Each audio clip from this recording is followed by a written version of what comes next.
ဒီအကြောင်းအရာကတကယ်ကိုစိတ်မကောင်းစရာကောင်းပြီးစိတ်ဝင်စားဖို့လည်းကောင်းပါတယ်မိဖို့ကောင် Firefly တွေရဲ့ဘဝဖြစ်စဉ်နောက်ဆုံးအကြိမ်မိဖို့ကောင်တွေကိုဘယ်တော့မှမြင်ခဲ့ဘူးတလဲ2000ခုနှစ်ဝန်းကျင်လောက်မှာမြင်ခဲ့ဘူးကောင်မြင်ခဲ့ပါလိမ့်မယ်အဲ့ဒီနောက်ပိုင်းမွေးတဲ့သူတွေဆိုရင်တော့သူတို့ဘဝမှာတခါမှတော့မြင်ဘူးမှမဟုတ်တော့ပါဘူးဒီအကောင်လေးတွေအကြောင်းကျွန်တော်ဖတ်ကြည့်တဲ့အခါအရန်အံ့ဩဖို့ကောင်းတာတခုတွေ့ခဲ့ရတယ်သူတို့ဘာကြောင့်အလင်းလွတ်ကြတယ်လဲဆိုတာသင်သိပါသလားတကယ်တော့ဒါဟာဆက်သွယ်ရေးနည်းလမ်းတစ်ခုပါမိဖို့ကောင်တွေထဲမှာအထီးတွေပဲပြန်တန်းနိုင်ပြီးအမတွေကမပြန်နိုင်ကြပါဘူးဒါကြောင့်အထီးတွေကအလင်းလွတ်ပြီးအမဖို့ကိုလိုက်ရှာကြတာပါဒါပေမဲ့ကျွန်တော်တို့ရဲ့အရင်းရှင်ကဘာလို့ခေါ်တဲ့လူသားတွေရဲ့ဖွံ့ဖြိုးတိုးတက်မှုတွေစတင်လာတဲ့အခါမြို့ပြတွေမှာမီးအောင်စုံတွေထိန်ထိန်လင်းလာခဲ့တဲ့အလင်းရောင်တွေများလေလေမြို့ကပိုတိုးတက်လေလေလို့သတ်မှတ်ကြတာကို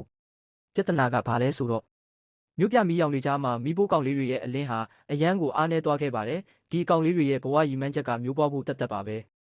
အမများဤဆုံးလုံးမှုမိဖို့ကောင်အမတွေမှာအတောင်ပံမရှိကြပါဘူးဘာလို့လဲဆိုတော့နှစ်ပေါင်းထောင်ချီတဲ့စင်ကဲပြောင်းလဲမှု evolution အရာသူတို့ဟာသားသမီးတွေပုံမများပြားစွာရနိုင်ဖို့နဲ့ကိုယ်ဝန်ဆောင်မှုကိုပုံမကောင်းမွန်စေဖို့အတွက်သူတို့ရဲ့အတောင်ပံတွေကိုဆွတ်လုတ်ခဲ့ကြလို့ပါမျိုးပွားဖို့အတွက်သူတို့ဘဝရဲ့အရာရာကိုဆွတ်လုတ်ခဲ့ကြတာပါဒါပေမဲ့အခုတော့အလင်းရောင်တွေကြောင့်သူတို့စီကိုအထီးတွေရောက်မလာနိုင်တော့ပါဘူး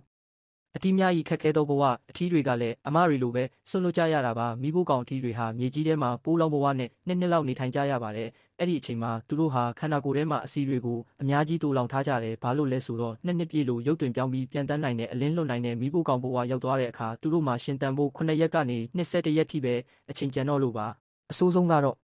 မိဖို့ကောင်ဘဝပြောင်းလဲသွားတဲ့နေ့ကစပြီးသူတို့မှာအစာစားဖို့ပါစက်မရှိတော့သလိုအစာချေစနစ်လည်းမရှိတော့ပါဘူးသူတို့ဟာမြေကြီးထဲမှာနှစ်နှလုံးစုဆောင်းထားတဲ့အားအင်တွေနဲ့ပဲကြန့်ရှိတဲ့ရက်အနှဲငယ်ကိုဖျက်ဆီးရတာပါသူတို့ရဲ့တခုတည်းသောရည်ရွယ်ချက်ကအမကိုရှာဖွေပြီးမျိုးပွားဖို့ပါပဲဒါကြောင့်လဲသူတို့ဟာအမတွေကိုအယူမူလိုက်ရှာကြတာဖြစ်ပါတယ်